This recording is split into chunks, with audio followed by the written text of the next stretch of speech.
되겠습니다. 나를 통하여라는 찬양인데요.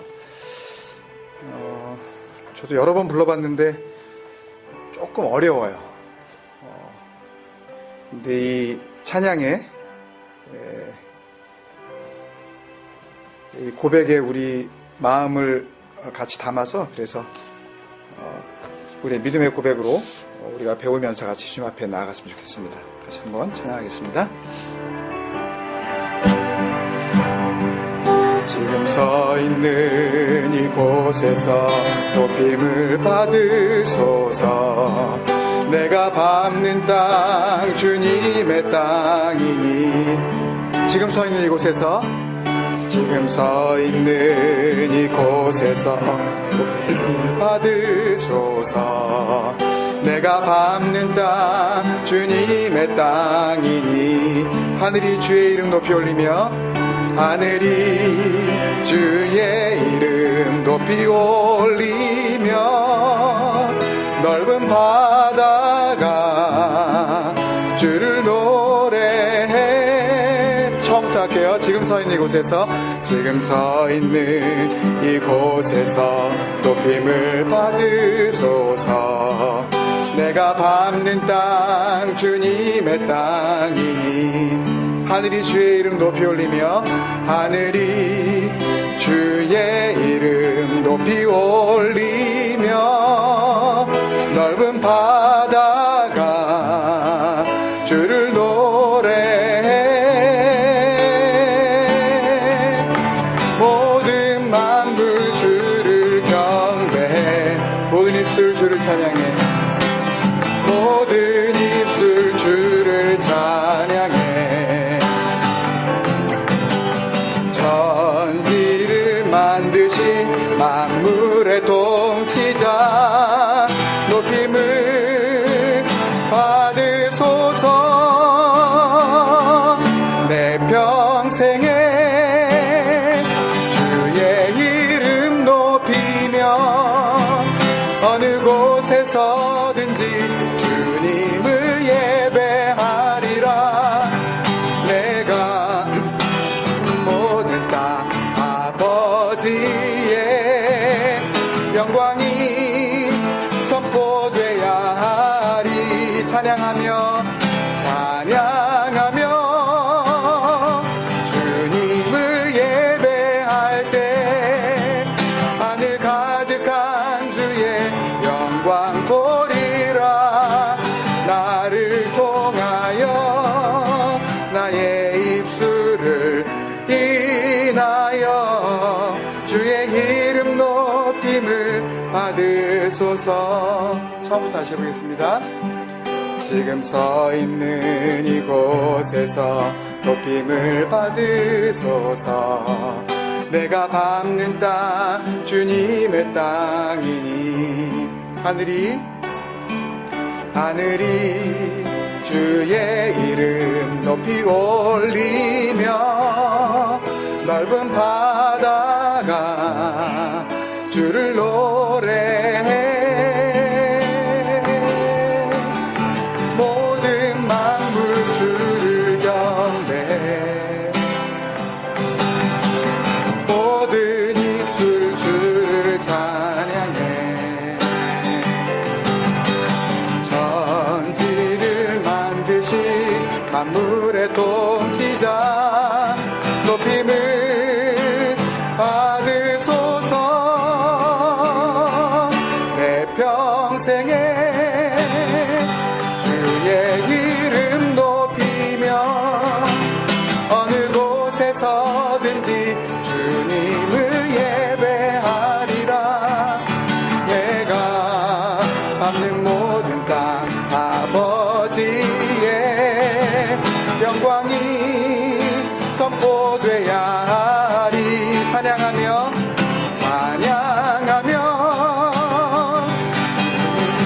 예배할 때 하늘 가득한 주의 영광 보리라. 나를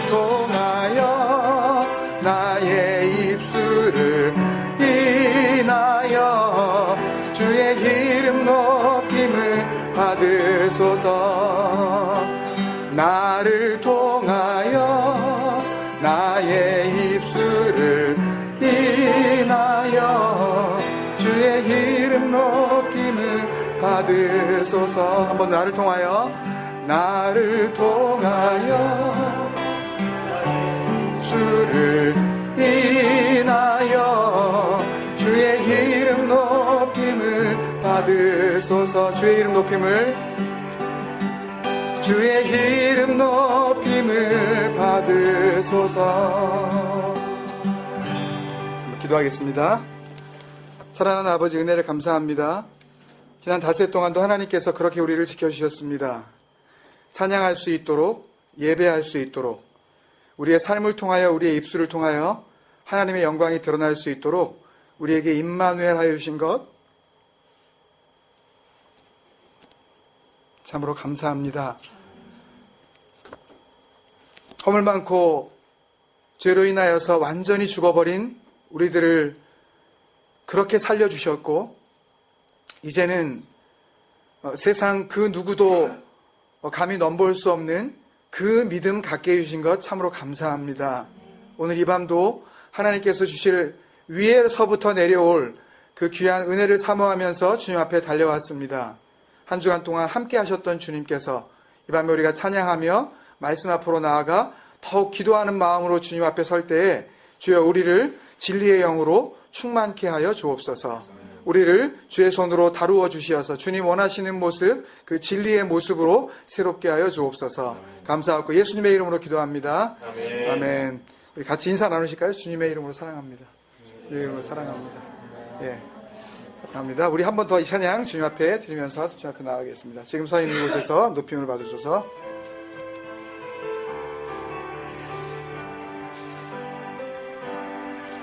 지금 서 있는 이곳에서 높임을 받으소서. 내가 밟는 땅 주님의 땅이니 하늘이 주의 이름 높이 올리며 하늘이 주의 이름 높이 올리며 넓은 바다가 주를 노래해. 모든 만물 주를 경배해.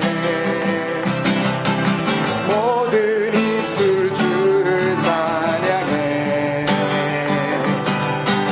천지를 만드신 만물의 통치자 높임을 받으소서. 내 평생에 주의 이름 높이며 어느 곳에서든지 주님을 예배하리라. 내가 밟는 모든 땅 아버지의 영광이 선포되야 하리. 찬양하며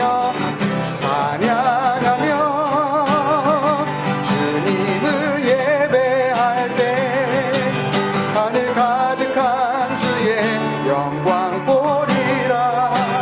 나를 통하여 나의 입술을 인하여 주의 이름 높임을 받으소서. 모든 만물 주를 경배해.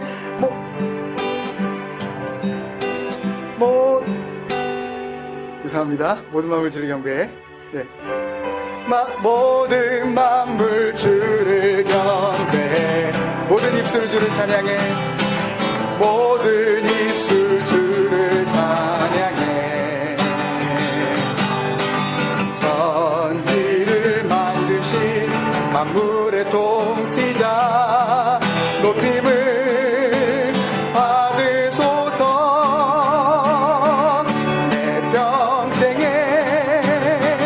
주의 이름 높이며 어느 곳에서든지 주님을 예배하리라. 내가 밟는 모든 땅 아버지의 영광이 선포돼야 하리. 찬양하며 주님을 예배할 때 하늘 가득한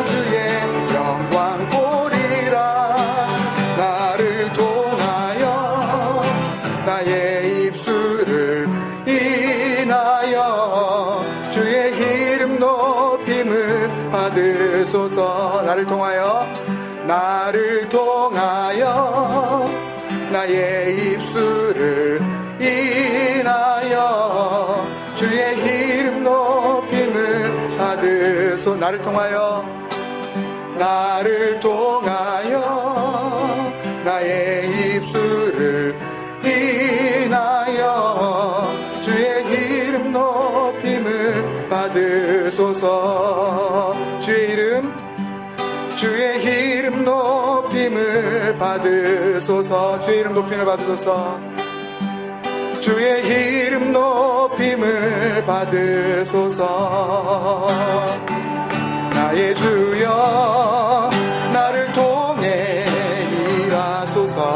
주의 말씀 나를 통해 말씀하소서. 주의 구원 나를 통해 전할 수 있도록 당신의 영광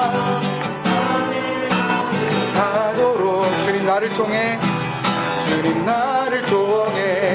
일하소서. 나의 주여 나를 보이소서. 살아계신 주의 구원 주의 능력을 주님 사랑 섬길 수 있도록 당신의 영상 나를 통해 회복하도록 주님 나를 통해 보이소서. 나의 약함을 들어 강하게 하시는 주 내 아버지여 주의 부르신 대로 주 앞에 섰습니다. 내게 말씀하소서. 나의 주여 나를 통해 일하소서. 주의 말씀 나를 통해 말씀하소서. 주의 구원 나를 통해 전할 수 있도록 당신의 영광 온 세상에 가득하도록 주님 나를 통해 일하소서. 작고 작은 내 모습 강하신 능력으로 세워주소서. 주가 명하신 대로 주께서 가라신 곳 지금 가겠나이다. 나의 주여 나를 통해 보이소서. 살아계신 주의 구원 주의 능력을 주님 사랑 나를 통해 섬길 수 있도록 당신의 영상 통해 회복하도록 주님 나를 통해 보이소서. 나의 주여 나를 통해 일하소서.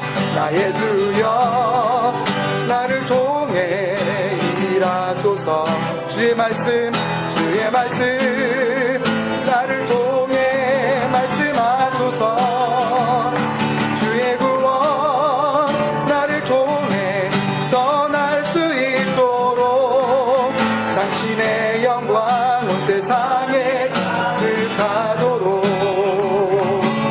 주님 나를 통해 일하소서. 주님 나를 통해 일하소서. 주님 나를 통해 일하소서. 주님 나를 통해 보이소서. 주님 나를 통해 보이소서. 아멘. 우리 말씀 나누기 전에 한 번 더 기도하겠습니다. 주님께서 우리에게 향하신 소망이 이런 것 같아요. 정말 우리를 통해서 일하시기를 원하시는 주님. 우리가 계속 비유의 말씀 같이 나눌 때에 하나님의 긍휼이 있고요. 그리스도의 보배가 있어도 그것을 담을 수 있는 그릇이 없으면 완성이 되어지지 않는다는 것을 우리가 알았습니다. 그러니까 보배 따로 그 보배를 담는 그릇 따로 이렇게 존재해서는 아무것도 이루어지지 않는다는 말씀이었죠. 반드시 보배는 그 보배가 담겨질 그릇이 필요하고 하나님의 진노가 역시 어떤 것에 담겨져야 진노로서 능력을 발휘할 수 있는 것처럼 하나님의 긍휼도 그릇 안에 담겨질 때 능력으로 긍휼로 나타날 수가 있는 것입니다. 그것을 말씀을 통해서 우리에게 알려주신 놀라운 비밀은 그 그릇이 바로 이 땅 가운데 지으신 우리 인생들이라고 주님께서 분명히 말씀하셨는데 사람들이 그 10년 가운데 거룩한 하나님의 영이 담기면 성전이 되지만 그 안에 그것이 담기지 않고 다른 것이 담기게 되면 그것은 하나님 앞에서 심판받아질 진노의 사탄의 전이 되어지고 마는 것입니다. 그렇게를 살려고 우리가 참 부단히 애를 씁니다. 그렇지만 그 애씀이 우리의 노력이 어쩔 때는 하나님을 대적하는 그런 삶이 된다는 거 여러분들 아십니까? 내가 어떻게 해서든지 이걸 해보려고 하여튼 발버둥을 쳐서라도 내가 뭔가 지켜보려고 그래서 내 안에서 가능성을 발견하려는 나의 모든 그런 모습들이 하나님 앞에서는 내 스스로 하늘이라고 착각하고 있는 그런 모습으로 비춰진다는 거 여러분들 아십니까? 하나님께서 아무것도 하지 말라고 하시는 건 아닌데도 불구하고 우리가 무엇인가 하려고 하는 것에 대해서 하나님께서는 성경을 통하여서 끊임없이 우리에게 말씀을 하십니다. 과연 누가 하늘인지 누가 땅인지 그리고 의로움의 그 출발점은 어디여야 하는지 그것에 대해서 우리에게 알려주고 계신데요. 이 밤에 지혜로워지는 그런 밤이 됐으면 좋겠습니다. 똑똑해지는 그런 것을 의미하는 것이 아니라 우리가 지난주 주일부터 해서 잠언을 계속 읽어나가고 지혜서를 우리가 계속 나누고 있는데 그게 그거 읽고서 똑똑해진다고 생각하면 그건 정말 사망의 길을 자기가 선택하는 것밖에 안 됩니다. 그렇지만 그 지혜는 잘 먹고 잘 삶에 눈에 보이는 것을 위한 지혜가 아니라 영원한 것을 위한 지혜여야 하며 참 생명을 위한 지혜여야 하는데 우리가 그것을 발견하고 있는지 다시 한번 말씀 앞으로 나아가는 우리의 모습을 우리가 바라보면서 주님 정말 이 밤에 나를 통해 주님의 말씀이 일하실 수 있을 만한 그런 그릇 되기를 원합니다. 이 그릇 안에 다른 것 담기지 말게 하시고 진리이신 보배 그리스도 예수께서 담겨지는 그런 밤 되게 하셔서 그래서 이제는 나의 모든 삶을 통해서 정말 주님께서 일하시는 그런 숨쉬는 자가 되기를 원합니다. 우리 그런 마음으로 그렇게 간절하게 주님 앞에 기도하면서 같이 나아가도록 하겠습니다. 아버지 하나님, 이 밤에 우리를 불러주신 까닭이 있을 줄 믿습니다. 한 주간 동안도 주님의 은혜 가운데 살게 하여 주셨고 말씀을 읽을 때마다 그 말씀이 영원하신 하나님의 마음을 담았다는 것을 생각하게 하시며 그 지혜와 진리의 말씀을 통해서 나는 누구이며 이 말씀을 하신 이는 누구인가를 깨닫고 마음 가운데 품을 수 있는 진리의 사람들로 변화시켜 가신 하나님의 그 손길을 감사하면서 또 이 밤에 주님 앞에 나아옵니다. 아버지 하나님, 주님께서 정말 나를 통하여서 일하기를 원하실 때에 그때 먼저 내가 주님 앞에서 할 수 있는 것이라고는 그 진리이신 말씀이 담겨질 그릇으로서 주님 앞에 서는 아버지 하나님 그 일밖에 없는 줄로 믿습니다. 우리 안에 무엇이 담겨졌느냐가 우리를 결정하는 아버지 그 중요한 것이라면, 생명이라면 아버지 하나님, 우리의 심령을 주님 앞에 열어 보이게 하여 주옵소서. 우리의 마음이 주님 앞에 온전히 드려지는 밤 되게 하여 주시어서 하나님, 세상과 하나님을 어떻게 해서든지 함께 섬길 수 있다고 생각하는 그런 모든 두 가지 마음 가운데서 자유함을 얻을 수 있도록 주님 역사하여 주옵소서. 우리의 눈이 무엇을 바라보고 있는지, 우리의 입에는 무엇을 물고 있는지, 심지어 나도 알지 못하는 나의 마음 가운데에는 어떤 생각으로 가득 차 있는지 돌아볼 수 있는 그런 진리의 밤 되게 하여 주옵소서. 주의 역사하여 주옵소서. 주님의 구원, 주님의 사랑 나타나게 하여 주옵소서. 주님의 은혜를 더하여 주옵소서. 주님 역사하여 주옵소서.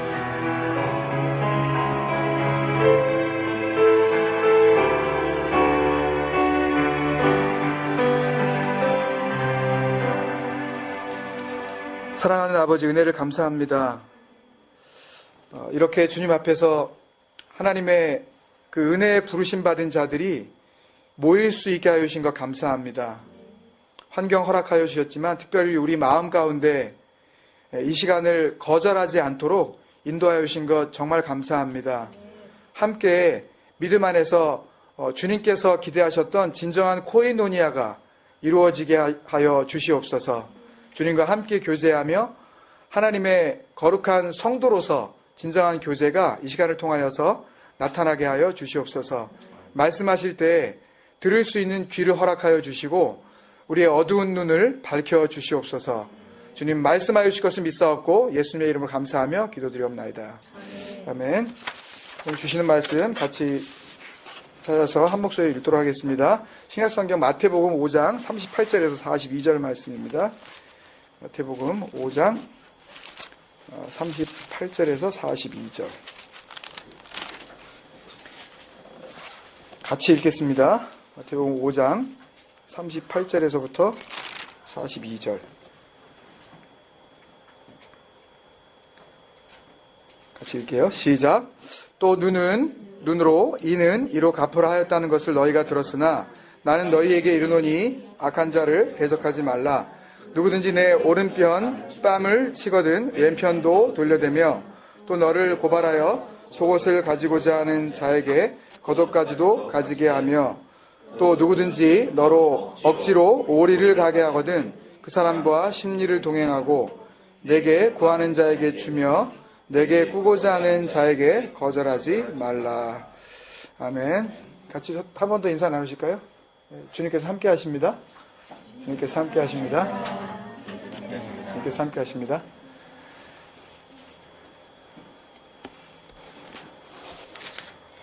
느끼시나요, 그걸요? 주님께서 함께 하시는 걸요?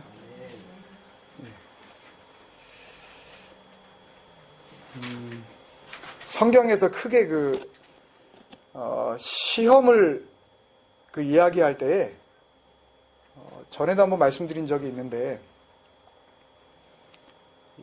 두 가지 시험이 있습니다. 크게 나누면 막 영어로는 뭐 테스트다, 뭐 템트다, 템테이션이다, 뭐 이런 여러 가지로 이렇게 한 세 가지로 이렇게 설명하고 그러는데 성경에서는 딱 두 가지예요. 하나는 그러니까 불합격을 시키려고 하는 시험, 불합격을 시키려고 하는 시험 있고 또 하는 시험은 합격을 위한 시험이 있습니다. 어려운 말 안 쓰려고 이렇게 좀 쉽게 하려고 그러는데, 그러니까 합격 이렇게 파스를 위한 그 테스트가 있고요. 이 시험을 그러니까 붙이려고 하는 시험이 아니라 떨어뜨리려고 하는, 너는 페일이야 라고 하려고 하는 그런 시험이 있습니다. 그러니까 붙이려고 하는 시험은 우리에게 필요한 거예요. 물론 떨어뜨리려고 하는 시험도 우리가 피할 길은 없습니다. 예를 들면 주님께서 공생애를 시작하시면서 광야로 나가셔서 40주야 40 days, 40 night and days 완전히 금식하시고 나서 있었던 그 시험은 합격을 위한 시험일까요? 아니면 떨어뜨림을 위한 시험일까요? 둘 중에 하나니까 그냥 한번 찍어보세요. 네, 떨어뜨림을 위한 시험이에요. 네. 사탄, 이 악한 영의 시험은 언제나 목표 자체가 떨어뜨림. 그리고 하나님께서 우리를 시험하실 때 아브라함을 시험하시는 거라든지 대표적으로 100살 돼서 아들 낳았는데 그거 바치라고. 이거는 떨어뜨리려고 하는 시험이 아니라 이제 붙여주시려고 하시는 시험이에요. 그러니까 그 시험을 지금 하고 있는 그 주체가, 그 주어가, 그 목표가 그렇다고요. 목표가. 그러니까 시험을 지금 하고 있는 바로 그 장본인이 누군가를 시험할 때의 그 목적 자체가 왜 시험을 하느냐라고 할 때 그렇게 나뉘는단 말이죠. 임마누엘이라는 그 주님께서 우리와 함께 하신다는 그런 고백, 또 우리가 정말 주님께서 함께 하시는 거 맞나 하는 이런 모든 과정 가운데 굉장히 중요한 것은 정말 내가 그 믿음에 있는가 스스로 확증하는 거예요. 그때 이 확증하다라고 할 때 원래 원어는 시험해라 이거예요. 너를 시험해라. 너를 자꾸 시험해봐라. 뭘 위한? 불합격을 위한? 합격을 위한. 그러니까 우리가 하나님과 정말 동행하는지, 그리고 내 안에 정말 주님께서 살아 계신지. 그분은 가시고 오늘 요한복음 14장이었나요? 예, 25절부터인가 40일. 하여튼 굉장히 우리가 좋아하는 말씀 나오죠. 너희에게 평안을 주노라. 이렇게. 예? 내가 주는 평안은 세상이 주는 평안과 같지 않다. 그러니까 주님께서 이런 것들을 막 이렇게 주시려고 하고 우리는 또 받아야 되는 입장이고 이것 전체가 임마누엘의 삶으로 이렇게 드러나야 하는데 정말 중요한 것은 내가 계속해서 스스로 그런 이 시험을 계속 해야 된다는 그런 부르심이 있는 거거든요. 그러니까 아무 생각도 하지 않잖아요. 그러면 어떤 일이 일어나는 줄 아세요? 아무 일도 안 벌어져요. 여러분 정말 생각하는 만큼 그냥 그걸 생각을 갖다가 내가 막 철학적으로 어떤 심리적으로 그게 아니라 정말 주님을 생각하지 않잖아요. 그러면 아무 일도 일어나지 않아요. 그리고 임마누엘도 없어요. 계속해서 내 스스로 내가 믿음 안에 있는가 이 시험해야 되는 그런 삶을 우리는 살아야 되는데 그 삶에서 가장 중요한 것이 생각이란 말이에요. 생각. 그러니까 평안을 주겠다고 해놓으시고서 그냥 우리는 덜커덕 평안 잡아야지 그러고서 평안을 붙잡자 이렇게 생각하는데 그 평안이 오는 방법에 대해서도 주님께서 가르쳐 주셨잖아요. 오늘 말씀 기억 안 오늘 저녁에 가서 하시려고 그러나요? 오늘 저기 묵상? 하여튼 나중에 하실 거면 하여튼 가서 보세요. 그 전에 바로 그 평안을 주겠다고 하신 말씀 위에 25절 말씀을 보면 내가 가면 다른 내가 온다 그러셔요. 네. 원어는 내가 가고 다른 내가 온다예요. 그러니까 우리는 성경을 해석할 때 다른 보혜사가 온다고 막 이렇게 돼 있으니까 예수님 값버리시고 성령 오네? 성령을 받아야지. 그러니까 성령 사역을 해야 해. 성령을 주시옵소서. 막 이러면서 성령이야 오시옵소서. 막 이러면서 이렇게 하는데, 그러니까 예수님은 예수님이고 성령은 성령이고 이렇게 별개의 것으로 이렇게 생각하는 경우가 있는데, 내가 가고 다른 내가 온다 이렇게 말씀하셨어요. 언어 성경에 보면. 그러면 어떻게 하게 한다고요? 그러면 어떤 일이 벌어져요? 내가 가르쳤던 거 다 기억나게 하고 내가 말했던 거 너희 생각나게 한다.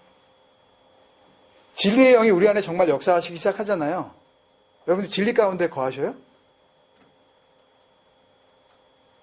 진리 가운데 거하시는 분은 진리의 영이신 그리스도께서 내 안에 완전히 나를 장악해 버리신 거거든요. 그럼 나는 진리의 영이 나를 장악해 버리시는 그 순간, 그것을 우리가 믿음이라고 얘기를 하는데, 그죠? 믿음이라고 얘기하는데, 그 신실함을 통하여서 하나님은 나를 보시지 않고 뭐만 보시는 거예요? 예, 진리의 영만 보시는 거예요. 하나님은 무엇이니? 예배하는 자가 신령과 진리로 예배하라. 하나님은 뭐이니? 하나님은 영이시니. 예. 하나님은 이렇게 하고 계시지 않는다고요. 하나님 우리가 상상할 수가 없잖아요. 그러니까 말씀으로, 이 성경 말씀으로 우리에게 표현을 해주신 하나님을 우리가 막 자기 멋대로 상상을 해보는데, 제가 생각하는, 혹 여러분들이 생각하고 있는 하나님을 굉장히 잘 상상하셔도 그 하나님은 그 하나님이 아니에요. 그건 분명해요. 예? 그런 말씀 많이 들었잖아요. 뭐 코코? 쪼코? 콩이가 아무리 이해력이 높아도요, 고재숙 집사님이 뭐하고 계신지 이해 못한다니까요. 예? 아무리 무슨 원숭이가 지혜가 대단하고 돌고래가 거의 사람 수준의 머리 나쁜 사람보다 머리가 좋은 돌고래 이런 돌고래를 아무리 한다 그래도요, 사람 세계를 걔네들이 어떻게 상상조차 할 수가 없어요. 그런데 하물며 피조물이 우리가 창조주를 상상을 하고 그 세계가 그럴 것이라고 우리가 묘사를 해요? 아니에요. 그럴 수 없어요. 그러니까 우리가 너무 그런 쪽으로 억측을 하면, 그러니까 말도 안 되는 생각을 하면, 그게 로마서 12장에 나오는 말씀이죠. 예수를 믿고 우리의 몸이 하나님 보시기에 산 제물이 됐을 때, 그리고 나서 너희들이 하나님이 정말 기뻐하시고 선하시고 온전하시듯이 뭔지 분별하고 나면 그 분별도 시험이거든요. 선한 시험을 하는 거예요. 계속 성공을 위한, 그러니까 합격을 위한 시험을 계속 해라라는 그런 말씀인데, 그리고 나서 로마서 12장 3절에 그렇게 하나님 앞에 우리가 완전히 한 제물로, 살아있는 제물로 드려지기 시작하는, 그러니까 예수 그리스도께서 진리의 영으로 우리 안에 와 버리신 그 순간을 이야기하는 건데, 그리고 나서 우리가 해야 될 게 뭐예요? 생각할 그 이상의 생각을 품지 말라 그러시잖아요. 쉽게 얘기하면 이거예요. 주제넘는 생각하지 말라고. 그 주제넘는 생각이, 그 생각 때문에 너희가 사망에 이른다고. 하나님을 생각한다든지, 우리 멋대로 진리를 갖다가 잣대를 가지고 이게 진리일 거야 라고 생각한다든지, 이렇게 하면 하나님이 기뻐하실 거야 라든지, 라는 쪽으로 말씀을 계속해서 해석하기 시작하잖아요. 그러면 그게 생각해야 할 생각 이상의 생각을 품는 거예요.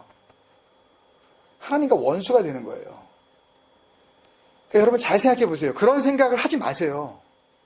이렇게 한다고 여러분들이 생각 안 하실 분이 아니에요. 또 그래도 생각을 해요. 또 생각하지 말라 그러면 그 생각하지 말아야 생각이 뭘까 하고 그걸 또 붙잡아 버려요. 정말 진리가 우리 안에 와서 진리로 우리가 살아간다는 것은요, 예수를 닮아간다는 거, 이건 너무너무 생명과도 같은 일이지만, 생명 그 자체이지만, 그렇게 우리가 상상할 수 있는, 그냥 우리의 머리로 짜내서 생각할 수 있는 그런 부분이 아닙니다, 여러분. 오늘 말씀도 우리가 그렇게 해석을 하고 나면, 그렇게 해석을 하고 왔어요, 지금까지. 그렇기 때문에 우리가 생각하는 그 생각으로, 혹은 설교자든 목회자든 우리가 상상할 수 있는 그 상상으로 그냥 판단을 내려버리고, 그리고 말씀을 그냥 던져줘요. 그러면 받을 게 그거밖에 없으니까 그 말씀을 그냥 덜컥 잡아버려요. 그리고 그렇게 열심히 살아요. 그러면 하나님 앞에서 구원을 이루고 하나님께서 기뻐하실 거라고 우리가 확신을 가져요. 흔들리지 않는다고요.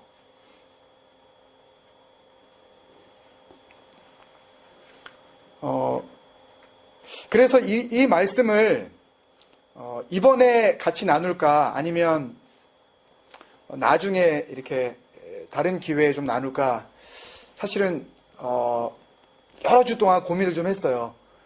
그러다가 이 말씀은 아무리 봐도 이건 비유의 말씀이다. 예를 들면 보세요, 여러분. 39절. 나는 너희에게 이르노니 악한 자를 대적하지 말라까지는 그래도 그냥 이해가 돼요. 악한 자 대적하지 마라. 그 로마서 12장 나중에 보면은 악에게 지지 말고 선으로 악을 이기라 이런 말씀 있잖아요. 기억나시나요? 그러니까 우리가 생각할 때 선으로 악을 이기라, 악에게 지지 마라, 선으로 악을 이기라. 그러면 나의 착함으로 저 인간의 악함을 이겨내야지. 그러니까 저 인간의 악함을 똑같은 내 악함으로 상대하지 않고 내가 생각하는 선함으로 저 악함을 대할 때 나는 이기는 거야. 이렇게 생각하시죠, 다.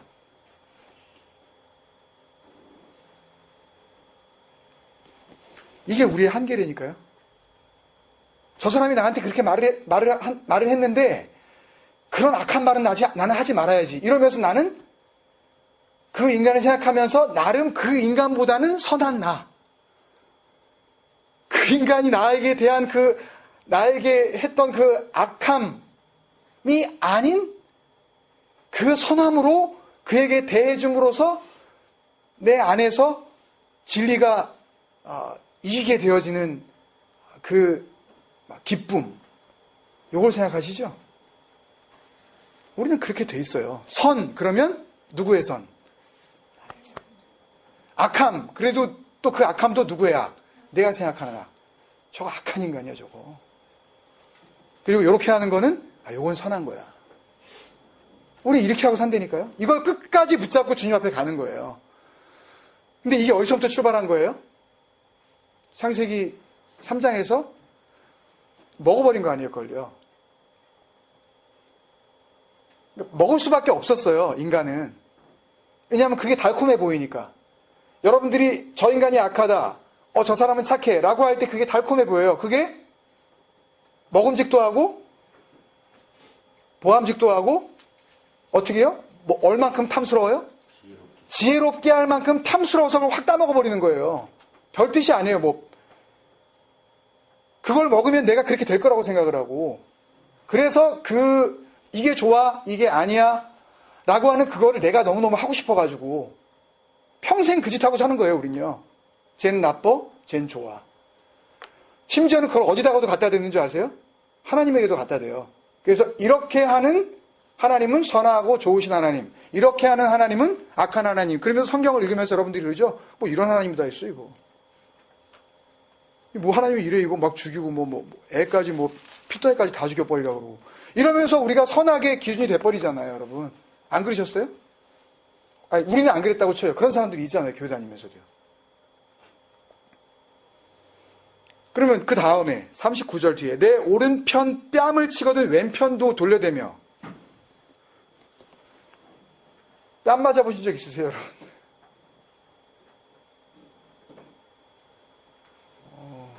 굉장히 기분 나쁠 거예요, 그죠?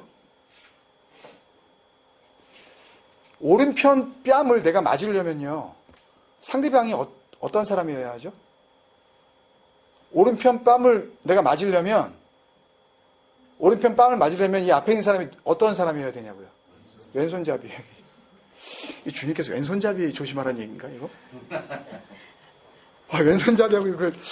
왼손잡이하고 좀 사귀려면 이제 조심해서 사귀어야 되는데, 이거. 뺨 맞을까봐 일단. 그죠? 오른손잡이인 사람이 상대방에 만약에 뺨을 치려고 그러면 상대방의 뭐가 맞아요? 왼편 뺨이 맞잖아요. 그죠? 만약에 오른손잡이임에도 불구하고 오른손으로 이 사람의 오른편 뺨을 때리려고 그러면 어떻게 하는 수밖에 없어요? 이렇게 때려요? 이렇게 때리죠, 이렇게. 힘이 안 나오죠, 이게. 그 말씀일까요? 오른편 뺨 맞으면 여기도 때려. 여러분, 이 말씀이 지금 마태복음 5장이 제가 왜 서두에 이런 임마누엘, 그리고 우리 안에 거하시는 진리, 그리고 우리가 버려야 할 진리를 바라보는 선악의 기준, 이런 것들에 대해서 왜 말씀을 드렸냐 하면, 지금 이 마태복음의 말씀 우리가 잘 알다시피 심령이 가난한 자는 복이 있나니 마음이 가난한 자는 복이 있나니 그러면서 시작하시는 무슨 복음이라 그래요, 이걸요? 그러니까 사도 바울이 전한 복음을 우리는 은혜의 복음이라 그러고요. 예수님께서 전하신 복음을 뭐라 그래요? 이거 맞히시는 분은 뭐 드릴까? 예수님이 전하시는 복음을 천국 복음이라고 그래요. 예수님은 오셔서 늘 그것만 말씀하시다 가신 거예요. 하늘나라에 대해서. 바울은 너희가 받은 이 복음이라는 게 뭔지 아니? 하면서 은혜를 알려준 거고, 예수님께서는 이 땅에 오셔서 너희들이 붙잡아야 될 복음이, 그 진정한 말씀이 뭐와 연결되어 있는 건지 아니? 이 성경은 다 나하고 연결된 건데 나는 곧 하늘이야. 내가 곧 천국이야. 내가 길이야. 진리야. 말씀이야. 생명이야. 이 얘기를 하신 거란 말이에요. 그래서 주님의 말씀을 우리가 천국 복음이라고 이렇게 정의를 내릴 수가 있어요. 그러니까 주님께서 말씀하신 모든 것은 하나님의 나라에 대한 이야기예요. 그러면 하나님의 나라에 대해서 쭉 말씀을 해 나가시다가 아직 클라이막스도 아직 안 지났어요. 클라이막스가 이제 6장, 7장으로 계속 이어져서 나가야 되는데 지금 뭐에 대한 이야기를 하시는 거라고요? 하나님의 나라에 대해서 말씀을 하시고 계시는데, 하나님의 나라가 오른쪽 뺨 맞으면 왼쪽 뺨 돌려대면 그게 하나님의 나라인가? 이거를 굉장히 유명한 목사님이 설교하신 것을 제가 봤는데요. 이걸 뭐라고 설교를 하셨냐면, 이게 뭔지 아느냐?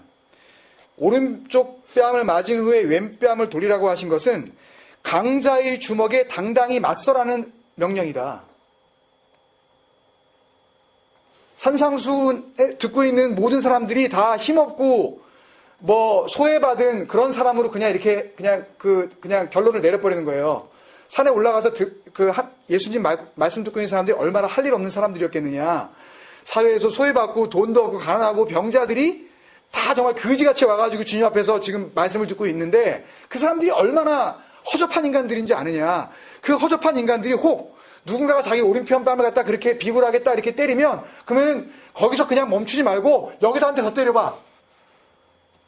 강자의 주먹에 당당히 맞서라는 명령이다 라고 설교를 끝냈어요. 그냥 육체적으로는 아프겠지만 당당한 모습, 의연한 모습을 보여줌으로써 비폭력 저항을 적극적으로 하라는 것이 예수님이 우리에게 전하려는 메시지다. 아프게 맞으면서도 평화의 미소로, 맞고서도 평화의 미소로 적극적인 자세를 견제하라는 뜻이다. 나아가 로마 권력과 그들의 하수인들 앞에서 기죽지 말고 쫄지 말라는 당부이기도 하다. 예수님께서 로마의가 앞지 앞에서 독립선언하러 오신 줄 알고. 아멘 할 거 아니에요. 이게 하나님의 나라인가요? 강자가 때리면 더 때려 그래. 그 다음에 또 40절. 또 너를 고발하여 속옷을 가지고자 하는 자에게 겉옷까지 가지게 하며. 이런 인간이 다 했나요? 왜 속옷을 달라 그래요? 찝찝하게? 변태 아니에요 이거? 왜 속옷을 달라 그래 왜? 그냥 겉옷이나 달라 그러면 그렇잖아요. 그죠? 겉옷은 또 예를 들어서 비싼 거 그 당시에 좋은 옷이 그때도 브랜드가 있는지 모르지만 너 어디 거 입었니? 난 가버나움 거야. 나 예루살렘 건데 이러면서 야 너 그런 후진 거 입고 있어. 하여튼 나 좋은 거 이러면서 힘센 사람이 그러면 속옷 달라 그러면 그래. 그냥 두려워하지 말고 그냥 겉옷까지 다 줘버려라. 그럼 어떻게 돼요 이 사람은요? 이걸 가지고 뭐라 그랬냐 하면, 이런 경우에 예수님은 겉옷까지 홀랑 벗어주라고 한다. 완전히 벌거벗으라는 명령이다. 채권자의 비인간성을 폭로하라고 가르치시는 것이다. 그러니까 누군가가 나한테 와서 돈 많은 사람한테 돈을 꿨어요 내가. 그런데 돈을 갚을 길이 없으니까 너 속옷 내놔. 그럴 때 거기에 비굴하게 속옷만 내주고 그냥 겉옷 입고 그렇게 벌벌 떨지 말고 차라리 겉옷까지 다 주면서 그 채권자, 그 돈 받으러 온 사람, 그 사람 앞에서 떳떳하게 그냥 홀라당 벗어버리라, 이런 말씀이라는 거예요. 정말 진짜 아유. 여러분 이렇게 생각하니까 우리가 어떻게 해요? 그냥 속옷 달라고 해서 겉옷까지 주고 그냥 다 주란 말씀이구나. 여러분도 그렇게 하셨죠? 그냥 내 거 아끼지 말고 다 주고, 거지를 보면 내 입고 있던 거 다 주고 그냥 지갑까지 다 통째로 주고 이렇게 하는 게 주님께서 원하시는 삶이구나. 이렇게 하면 하늘나라 가는 건가요?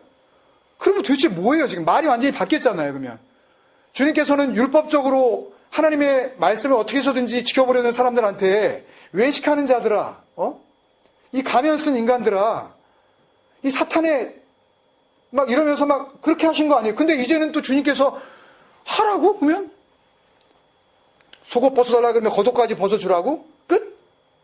이게 무슨 천국이에요, 이게? 그리고 41절에 누구든지 너로 억지로 오리를 가게 하거든. 궁금해요. 이 이스라엘에도 이 리를 썼는지. 이거 한국에서만 쓰는 건데 이 심리가 보통 얼마죠? 모르셔요? 심리가 보통 4km예요. 4km가 심리예요. 그러니까 오리는 보통 일반적으로 2km 정도 되겠죠. 그러니까 누군가가 나한테 2km를 가자. 왜 가자 그러는지 모르겠어요. 자기 가는 길이 좀 심심해서 가자 그런 건지 모르겠어요. 근데 그때 억지로 2km 가자 그럴 때 2km 가는 걸로 끝내지 말고 더 가줘라. 확 더 가줘버려라 그냥. 그리고 42절에 내게 구하는 자에게 주며 내게 꾸고자 하는 자들이 거절하지 말라. 이거 뭐 다 줘버리는 얘기예요. 그러면 뭐가 이루어진다? 하나님의 나라가 이루어진다. 이게 여러분 공감이 되세요?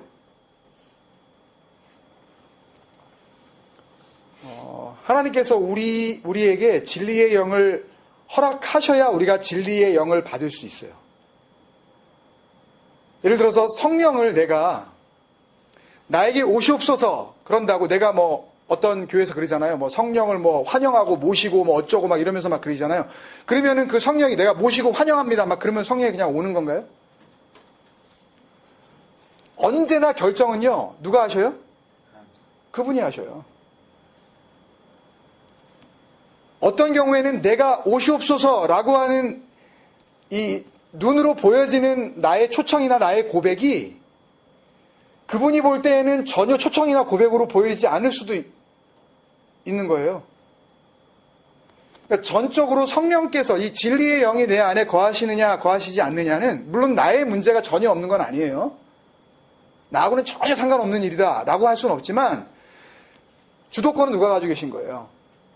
네, 하나님께서 가지고 계신 거예요. 오늘 이 말씀을 대할 때에 이 말씀을 통해서 우리가 진리를 발견하고 그 진리가 그리스도의 영으로 내 안에 머무실 수 있느냐 없느냐 라는 주도권은 하나님이 가지고 계셔요. 아멘입니다. 아멘. 그렇지만 그 주님께서는 분명히 주시려고 합니다. 오늘 그 진리를 주시려고 해요. 그리고 그 진리 안에서 그 그리스도의 영을 우리가 받고 그리고 우리 마음 가운데 지키기를 원하십니다. 그러니까 하나님의 뜻을 지켜 행하다라고 할 때 지킨다는 것은 절대 do something이 아니라는 거 여러분들 꼭 기억하셔야 돼요.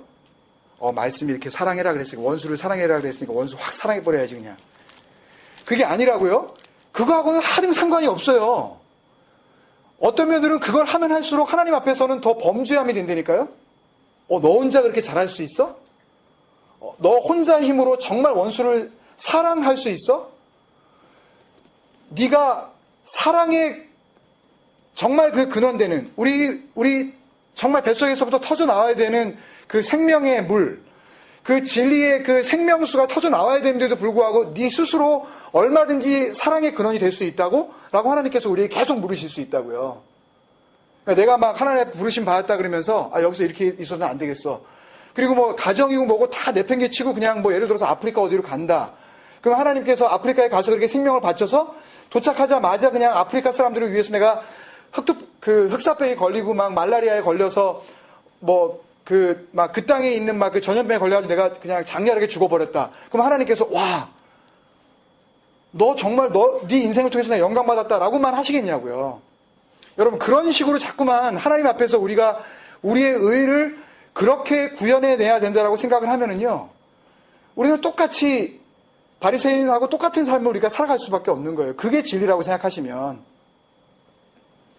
뭔가 내가 할 수 있다. 그리고 내가 해야 되겠다라는 쪽으로만 자꾸 말씀을 보시면은요, 그러면 우리는 진리를 우리 마음 가운데 지킬 방법이 없다고요. 그거를 눈에 보이는 방법으로 지킬 수가 있죠. 그렇지만 여러분들이 정말 생명으로 간직해서 하나님께서 마지막 순간에 흙으로 만든 것은 흙으로 돌아갈지라 그러셨잖아요. 끝나는 거예요. 이게 먼지가 돼서 그냥 사라져버리는 그 순간에 하나님께서는 뭐만 되찾아 가실 거예요? 자기가 불어 넣으셨던 자기 것만 되찾아 가신다니까요. 그게 뭐예요? 그게 진리예요. 하나님의 호흡, 하나님의 생기, 그게 말씀이라고요. 거기서 터져 나오는 것들은 다 생명이에요. 그것만, 그 생명만 도로 찾으시기 때문에 그러니까요. 근데 우리 안에 그 진리가 만약에 있지 않으면 찾을 게 아무것도 없기 때문에 영원한 생명 없는 곳으로 가야 된다니까요. 계속해서 다른 말씀을 통해서 우리가 그 진리를 발견해 나갈 수 있겠지만, 오늘 말씀을 볼 때도 우리가 그런 마음을 주님 앞에 정말 간절히 사모하지 않으면, 우리의 내가 생각하는 내 생각만을 가지고 그냥 말씀 앞에 서기 시작하면, 그냥 이 말씀은 그냥 억지로 다르게 해석해 보려고 하는 어떤 한 목사의 그냥 몸부림으로밖에 여러분들 느껴지시지 않으실 겁니다.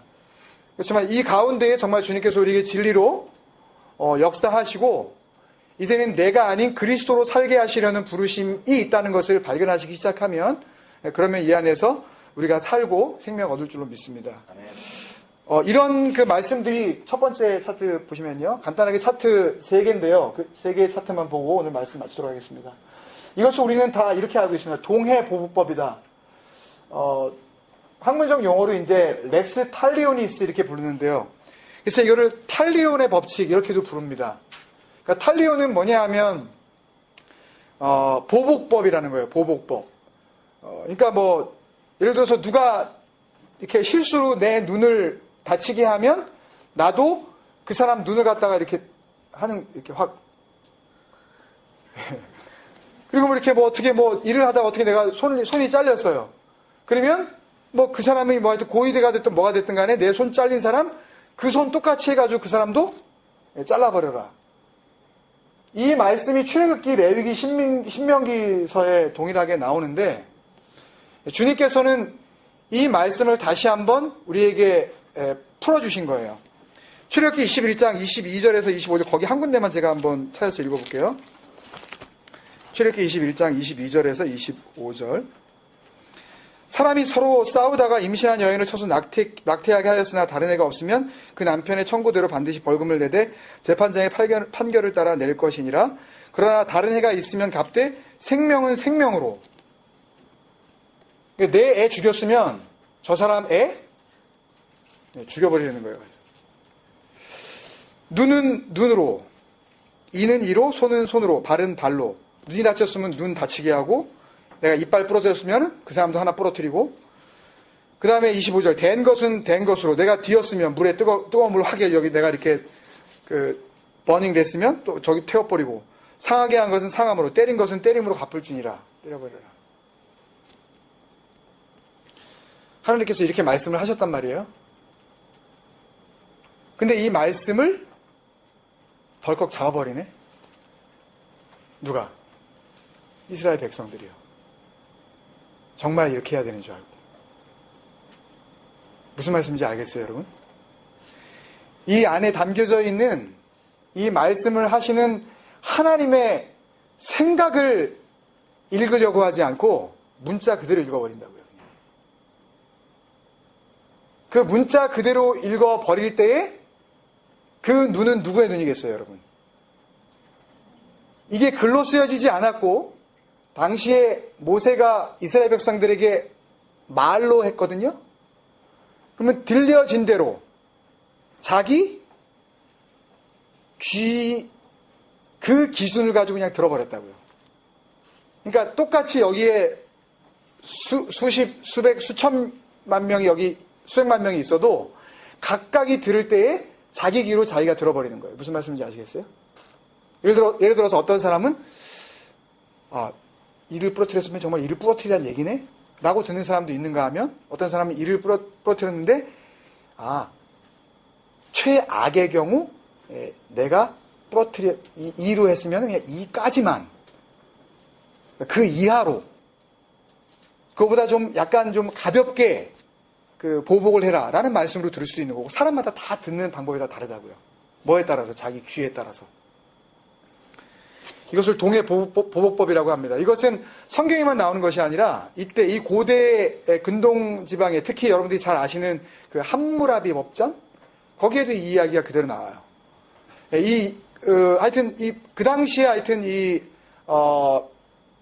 그러니까 기원전 한 20세기, 2000여 년 전부터 기원전 2세기까지 거의 한 1800여 년 동안 이 동해 보복법이, 그러니까 동해, 똑같은 상해를 입혀서 보복을 해라 라는 이 보복법이 계속해서 유지가 되어 왔었어요.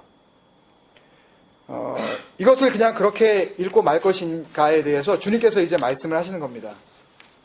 마태복음 5장 38절. 또 눈은 눈으로, 이는 이로 갚으라 했다는 것을 너희가 들었으나 라고 이렇게 했고요. 영어 성경에 보면 You have heard that it was said eye for eye and tooth for tooth 라고 해석을 했는데요.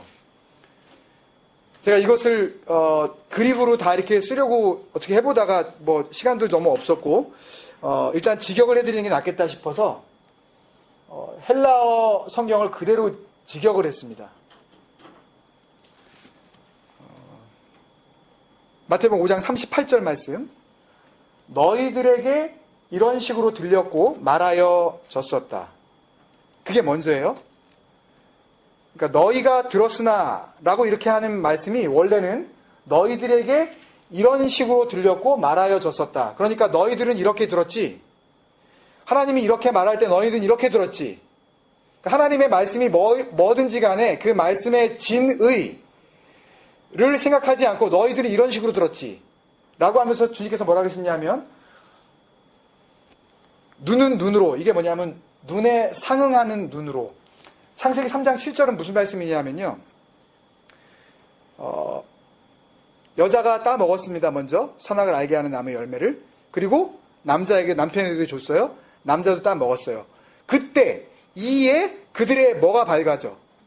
눈이 밝아져 벗은 줄 알고, 그리고 무화과 나무 잎을 엮어 치마를 삼았어요.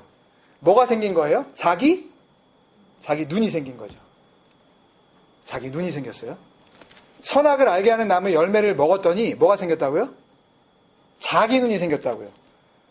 그 전에 2장 마지막 절에 보면 벗었지만 어떻게 하지 않아요? 부끄러워하지 않아요. 근데 먹었더니 부끄러워하지 않는 것은 누구의 눈을 가진 거예요? 하나님의 눈을 가진 거죠. 근데 그 열매를 먹었더니 이제 누구의 눈이 생겼어요? 뭐가 없어지고? 하나님의 눈은 온데간데 없어지고 자기의 눈이 생겼어요. 내가 벗었을 때에 부끄럽지 않을 수 있었던 것이 내 눈이 하나님의 눈이었다면, 열매를 따먹은 후에 내가 벗은 것을 알게 된 내 눈은, 그러면 또 이 눈은 또 누구의 눈인가요?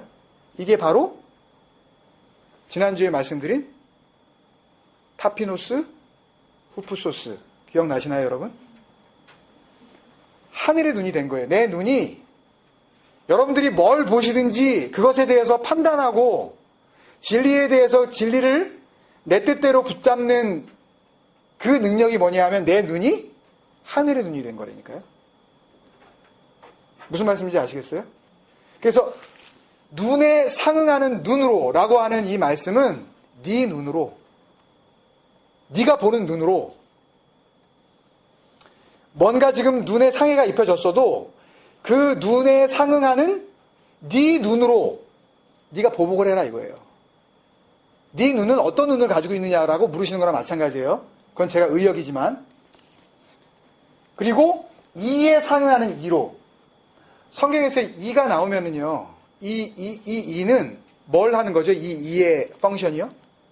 투스의 펑션이? 원래 씹어야 되죠. 그러니까 이가 온전할 때에는, 이가 헬시하고 이가 블레스드 돼 있을 때에는 뭐가 있어야 돼요? 씹을 게 있어야 돼요. 그러면 씹을 게 없으면 이를 어떻게 하게 돼요? 그냥 이를 갈게 되죠. 그래서 성경에서 특히 신구약 성경 다 마찬가지지만 신약 성경에 왔을 때 주님께서 어두운 데로 쫓겨나 슬피 울며 이를 간다. 제가 이것에 대해서 이제 다른 방면으로도 그 억울함, 나는 이게 진리라고 생각하고 말씀을 붙잡았는데 붙잡았던 것이 나중에 알고 보니 아니라고 생각했을 때 그 억울함에 대해서도 말씀을 드렸지만 다른 면으로 보면 씹을 게 없기 때문에, 그러니까 자기는 씹고 있는지 모르지만 하나님이 보시기에는 이를 그냥 갈고 있는 거예요. 내가 먹고는 있는데 내가 먹지 말아야 할 것을 먹고 있기 때문에 하나님이 보시기에는 그냥 헌 이를 갈고 있는 거라고. 그래서 아모스 4장 6절에 보면요, 제가 읽을게요. 나중에 기록해 놓으시고 한번 찾아서 읽어보십시오. 또 내가 너희 모든 성읍에서 너희 이를 깨끗하게 하며, 주님께서 니네 이빨 내가 저기 잘 이렇게 청소해 줄게, 그런 말이 아니에요. 너 이제 먹을 거 없다, 그런 얘기예요. 그 다음에 너희의 각 처소에서 양식이 떨어지게 하였으나 이를 깨끗하게 하고. 먹을 게 없지 니네 집에 가가지고 양식이 떨어졌지 라고 지금 하나님께서 말씀하셔요. 그리고 그렇지만 너희가 내게로 돌아오지 아니하였느니라. 먹을 거는 없고 일은 갈고 있는데 니네 집에 가봤자 먹을 것도 없고 양식도 없는데, 다시 말하면 진리도 없으면서 진리라고 붙잡고 있는 것들, 너희는 그게 양식이라고 생각하고 집에 돌아갈지 모르지만 니네 집에 아무것도 없잖아. 근데 너희들은 그게 이 안에 씹을 것도 없고 집에 돌아가서 먹을 것도 없으면서 너희들은 왜 진짜 양식이 있고 너희 일을 정말 이 되게 하는 나에게 돌아오지 않는 거야 라고 하나님께서 말씀하시는 거라고요. 그래서 이라고 하는 것은요, 진리 없는 자, 씹을 게 없으니까 생명의 양식 없는 자, 그냥 이만 갈고 있는 자, 다시 얘기하면 생명이 없는 자, 은혜가 없는 자, 양식이 없는 자. 그러니까 그리고 이에 상응하는 이로, 그러니까 니네 이로, 말씀 없는 너희 그 이로 한번 말을 해보라는 거예요. 한번 그거 가지고 한번 결정을 해보라는 거예요. 무슨 말씀인지 아시겠어요, 여러분? 잘 모르시겠어요? 그리고 마태복음 5장 39절에 이렇게 말씀하십니다. 나는 너희에게 이르노니 악한 자를 대적하지 말라. 누구든지 내 오른편 뺨을 치거든 왼편도 돌려대며. 직역을 하면 이렇습니다. 너무 직역을 하게 되면은 이 본문과 너무 다른 말씀이 나오는데요. 그러나 내가 너희 안에다가 말한다. 이 안은 어디예요? 뭐가 들어와 있어야 되는 거예요? 진리가 들어와 있어야 되는 거예요. 그러니까 주님께서 거하시고자 하는 그곳이에요. 좀 어려우셔도 여러분들 좀 집중을 해주세요. 여기서 이것을 잘 풀고가지 못하면 다음 주에 우리가 이제 속옷 겉옷 이야기하고 그 다음 주에 오심리 심리 이야기를 해야 되는데, 그럼 여러분 재미도 없을 뿐만 아니라 이게 뭔 소린가 하실 수 있어요. 그러니까 힘들어도 잘 이게 영어로 안 하니까 잘 못 알아들어도 조금 이렇게 집중을 해주세요. 다 끝났어요 이제요. 정말인데. 네. 제가 다 끝났다 그러니 설교 다시 시작하고 막 그래가지고. 네. 그러나 내가 너희 안에다가 말한다.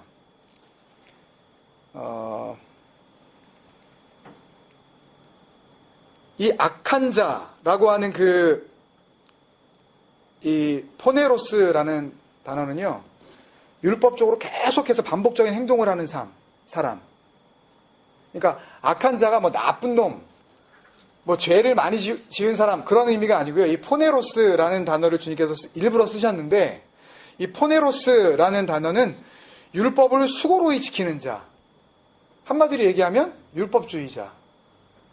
그러니까 이렇게 지키면 하나님의 나라가 임할 수 있을 것이라고 생각하고 그렇게 살아가는 자, 그걸 의미해요. 그래서 이 악한 자, 율법적 수고하는 자, 율법주의자 안에서, 그 율법주의자 안에서 대적하지 말라라는 단어는요, 대적해라, 이렇게 여기에 그 안티라는 단어가 나오는데요.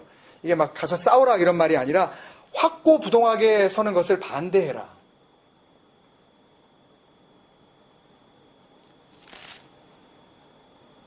무슨 말씀인지 모르겠죠.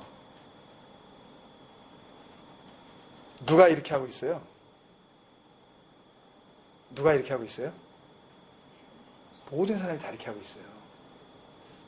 저도 그렇게 하고 있고요. 여러분도 그렇게 하고 사셔요. 율법적 수고를 하면, 그러니까 율법적 수고하는 그 삶에서 확고부동하게 서려고. 모든 교회가, 모든 설교가 그쪽으로 향하고 있다고요.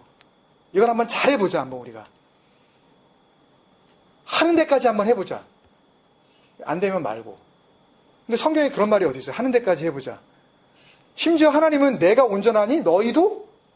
내가 거룩하니 너희도? 내가 온전하니 너희도 하는 데까지 한번 해봐. 언제 그런 말씀 하셨냐고요. 절대 우리 교회 안에서는 한번 하는 데까지 해봅시다. 이런 말 하시면 안 돼요. 믿음 안에서는. 안 되면 말고, 뭐. 그러니까 진리 안에서 우리가 이루어져 나가야 되는 일은요. 정말 그분 앞에서 그분에게까지 가기 위하여서 우리가 우리의 할 수 있는 우리의 책임들을 다 할 수 있는 그런 진리가 우리 안에 오셔야 되는 거거든요. 대강 하다 말면 뭐 관두고 뭐 이런 의미가 아니라. 그러니까 주님께서는 무슨 얘기를 하시는 거냐 하면 율법적 수고 안에서 확고부동하게 서 있는 너 그것을 반대해라. 악한 자를 대적하라 그럴 때 뭐 나쁜 놈 너한테 오면은 걔 확 물리쳐버려. 하나님을 믿지 않는 그런 그 비신자들, 넌 크리스찬들 너한테 와가지고 해꾸지하고 그러면은 확 그냥 가만두지 마. 이런 말씀 하는 게 아니라고요. 누구 얘기하는 거예요? 우리 얘기하는 거예요. 여러분 각자 얘기하는 거라고요. 악한 자가 누구라고요? 한번 대답을 한번 해보세요. 나래니까요, 이게요. 이게 나예요. 이걸 발견하지 못하면 이 말씀이 나하고 무슨 상관이 있겠어요. 남 얘기면 이게. 그렇지 않겠냐고요, 여러분. 이게 남 얘기면 예수님께서 이 말씀을 왜 하실 필요가 있겠냐고요. 악한 자나 대적하고 나쁜 놈이나 그냥 치워버리고 이러면 하늘나라가 우리한테 오는 거라면 굳이 주님께서 오시지 않아도 되잖아요. 이런 얘기 가지고는요. 율법적으로 수고해서 어떻게 해서든지 하늘나라를 네 안에서 네 노력으로 이루어보려고 하는 네 수고, 그 안에서 그렇게 확고부동하게 서려는 너의 모습 가운데에서 네가 반대하고 일어나야 된다.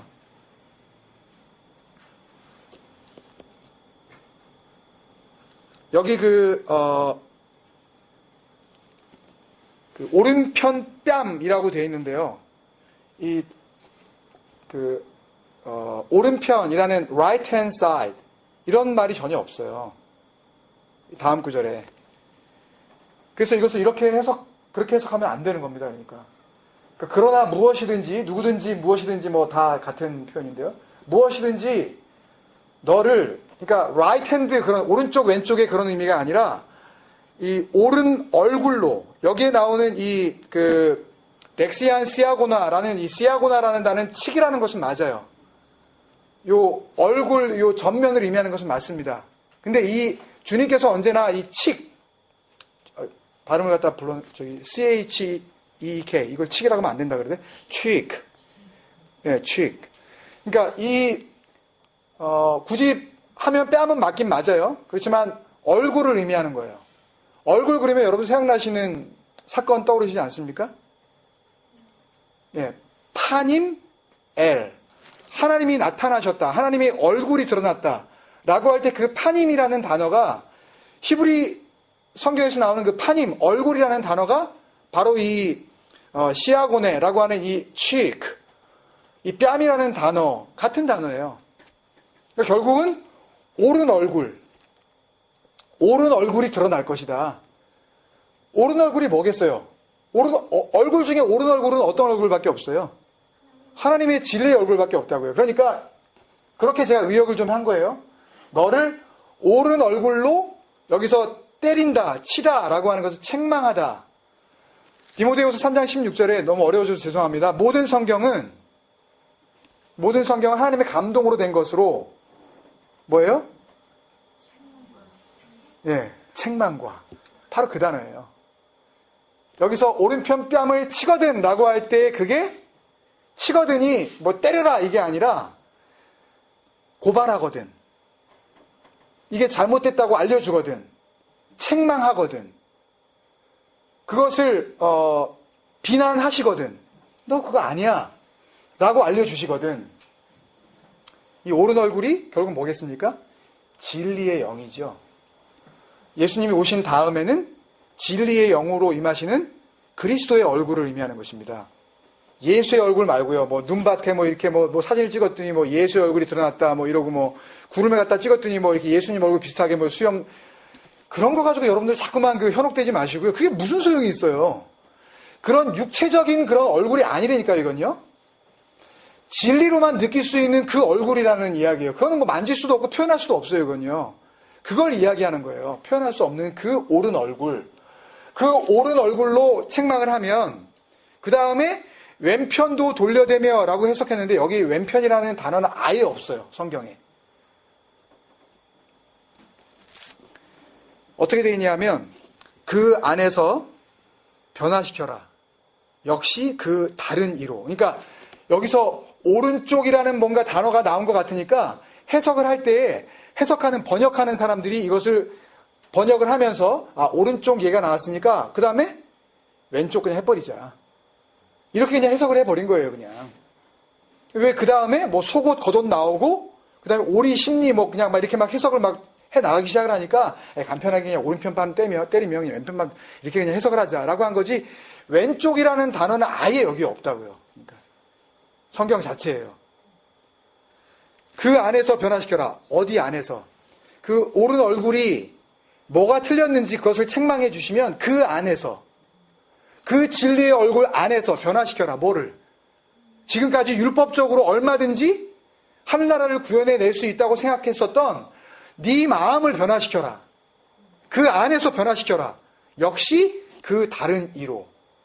이게 무슨 의미인지 이게 궁금한 거예요. 역시 그 다른 이로. 로마서 7장 1절에서 4절 말씀 읽고 오늘 말씀 마치겠습니다. 로마서 7장 1절에서부터 4절 말씀. 요건 찾으셔서 우리 같이 읽어야 돼요. 꼭 찾으셔요. 찾으셨어요? 네, 이거 읽고 마치겠습니다.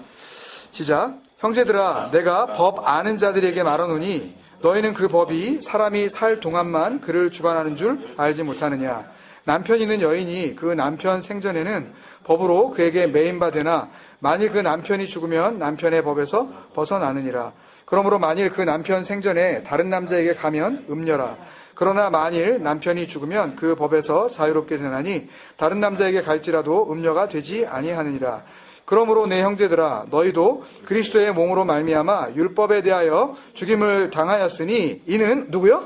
다른 이 곧 죽은 자 가운데서 살아나신 이에게 가서 우리가 하나님을 위하여 열매를 맺게 하려 함이라. 이 다른 이가요.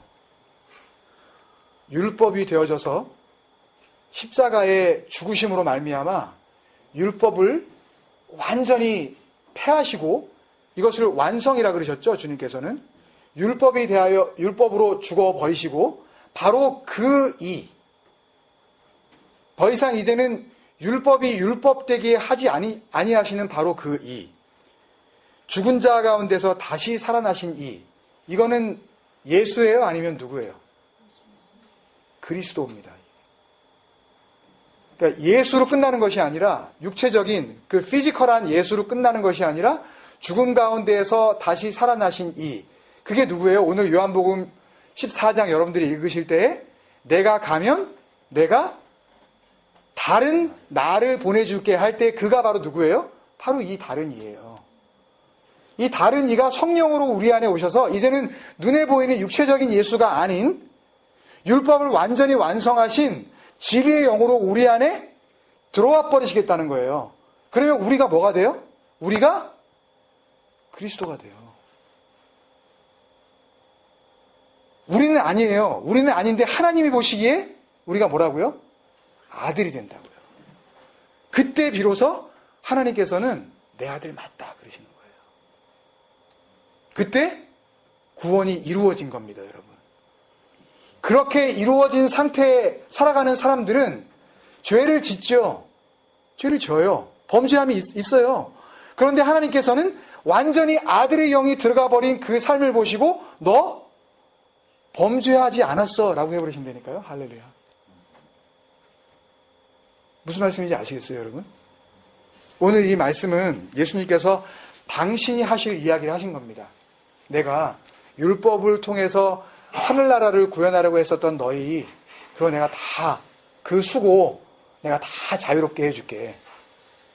그 자유를 우리에게 주시면 우리가 해야 될 일은 또 뭐죠? 그 진리를 다른 사람에게 또 흘려보내주는 거예요. 근데 제일 먼저 흘려보내줘야 될 원수가 누구예요?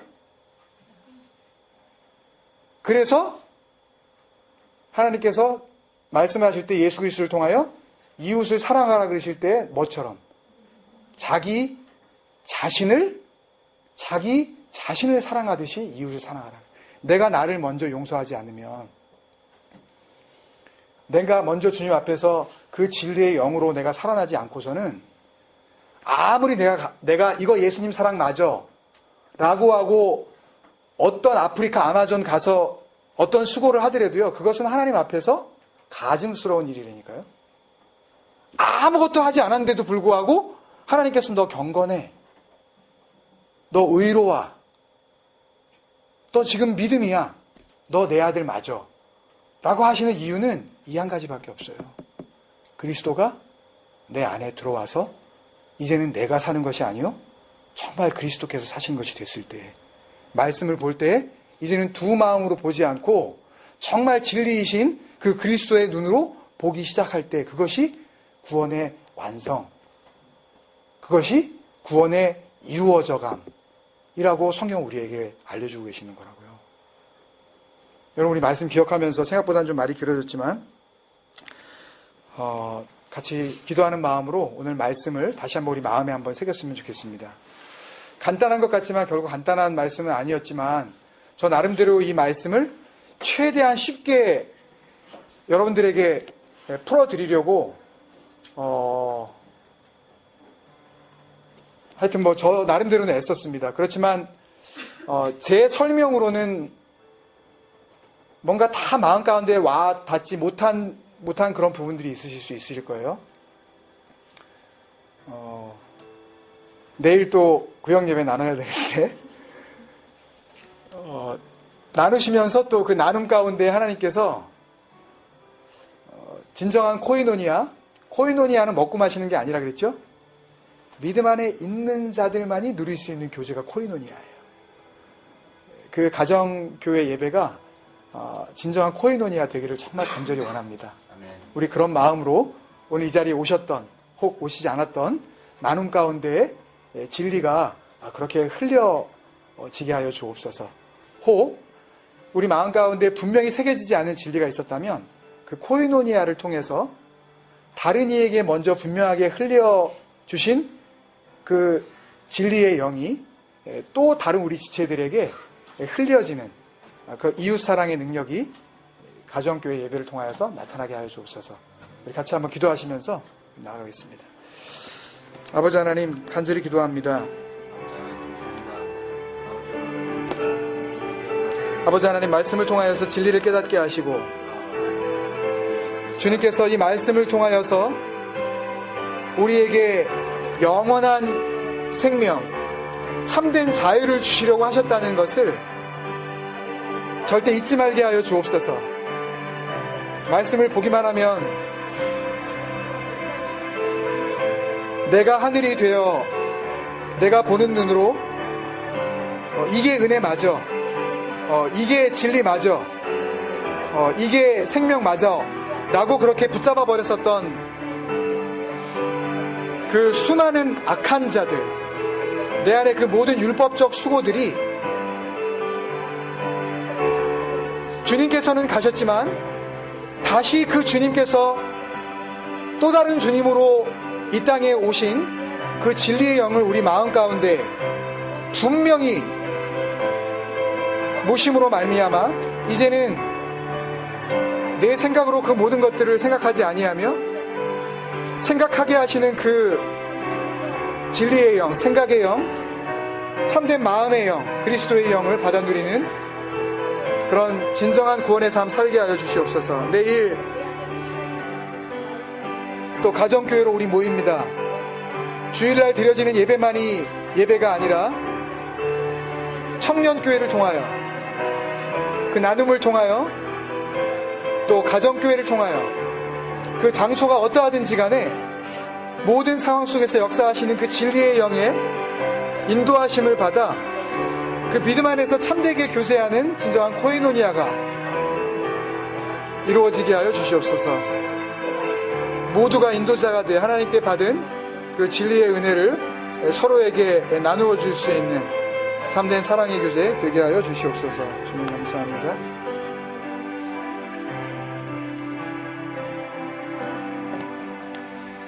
사랑하는 아버지, 은혜를 감사합니다. 예수님께서 이 땅에 오셔서 많은 말씀들을 하셨지만 그 말씀들 가운데 아버지의 마음을 밝히 깨닫기는 결코 쉽지 않다는 것을 말씀 앞에 설 때마다 자각을 하게 됩니다.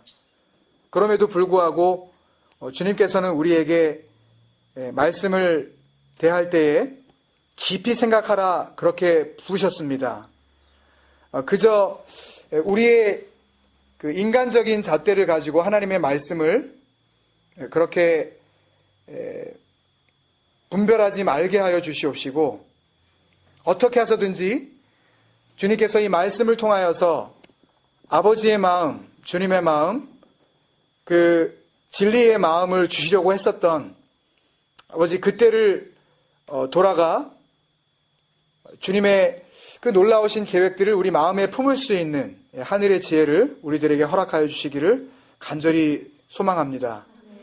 전하는 이의 어리석은 말들을 주님께서 그 마음 가운데 지워주시고 성령께서 영원토록 함께 하셔야 할 진리만이 우리 모두의 마음 가운데 새겨지게 하여 주시옵소서. 계속하여 기도할 때 주님 우리의 마음을 성령의 능력으로 강하게 붙잡아 주시옵시고 너희는 하나님의 영이 거하시는 거룩한 성령의 전인 줄 알지 못하느냐 그렇게 질문하셨던 사도 바울의 그 질문을 다시 한번 우리가 되새기면서 주님 앞에 겸손의 무릎을 꿇게 하여 주시옵소서. 간절한 기도의 제목들을 주님의 뜻 가운데 이루어 주시옵시고 내일 가정교회로 모일 때에 참된 믿음의 교제 이루어지게 하여 주시옵소서. 이 모든 말씀 예수님의 이름으로 감사하며 기도드리옵나이다. 아멘. 하늘에 계신 우리 아버지여 이름이 거룩히 여김을 받으시오며 나라의 마옵시며 뜻이 하늘에서 이루어진 것 같이 땅에서도 이루어지이다.